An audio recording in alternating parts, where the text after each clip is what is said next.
প্রিয় দর্শক, এক মুহূর্তের জন্য কল্পনা করুন আপনার জীবনের শেষ মুহূর্তে শুয়ে আছেন। চারপাশে পরিবার পরিজন দাঁড়িয়ে আছে, চোখ ধীরে ধীরে বন্ধ হয়ে আসছে।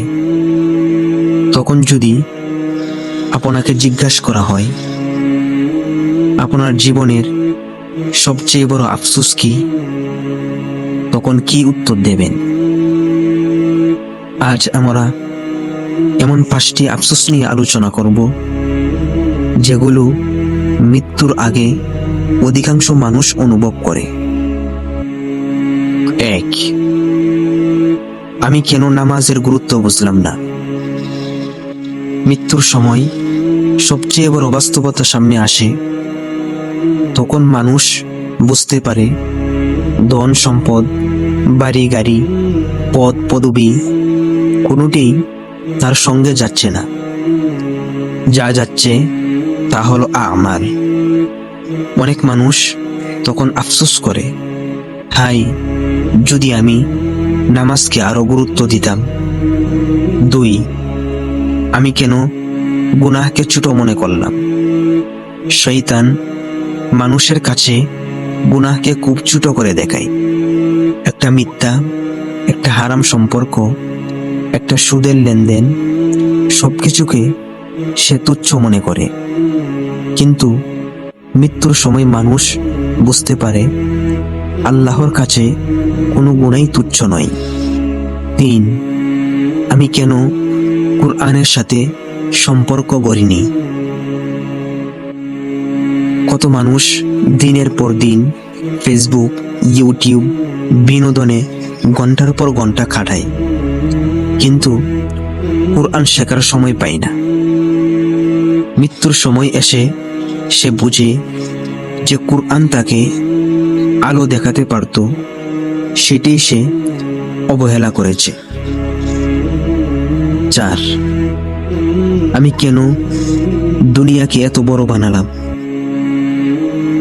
মানুষ দুনিয়ার জন্য কত কিছু করে। সকালে বের হয়, রাতে ফিরে আসে। টাকা, ব্যবসা, চাকরি এসব নিয়েই ব্যস্ত। কিন্তু আখিরাতের জন্য কতটুকু সময় দেয়। মৃত্যুর সময় এসে সে বুঝে যে দুনিয়ার জন্য জীবন কাটালাম সেটা তো কয়েকদিনের মেহমানখানা ছিল। 5, আমি কেন তাওবা করতে দেরি করলাম। শয়তান সবসময় বলে এখনো তো সময় আছে, বৃদ্ধ হলে তাওবা করো, আরো কিছুদিন পরে দ্বীনের পথে আসো। কিন্তু মৃত্যু কখনো সময় নিয়ে আসে না। অনেক মানুষ তাওবার সুযোগ পাওয়ার আগেই পৃথিবী ছেড়ে চলে যান, তখন আর ফিরে আসার সুযোগ থাকে না। প্রিয় দর্শক, আজ আপনি বেঁচে আছেন, আজ আপনার সামনে সুযোগ আছে। আজ আপনি তওবা করতে পারেন, আজ আপনি নামাজ শুরু করতে পারেন, আজ আপনি কুরআনের দিকে ফিরে আসতে পারেন। কিন্তু মনে রাখবেন, একদিন এমন সময় আসবে যখন আপনি চাইবেন ফিরে আসতে, কিন্তু আর সুযোগ পাবেন না। তাই মৃত্যুর আগেই নিজেকে বদলে ফেলুন, কারণ মৃত্যুর পরে আফসোসের কোনো মূল্য নেই। আল্লাহ তাআলা আমাদের সবাইকে মৃত্যুর আগেই তার দিকে ফিরে আসার তৌফিক দান করুন। আমিন।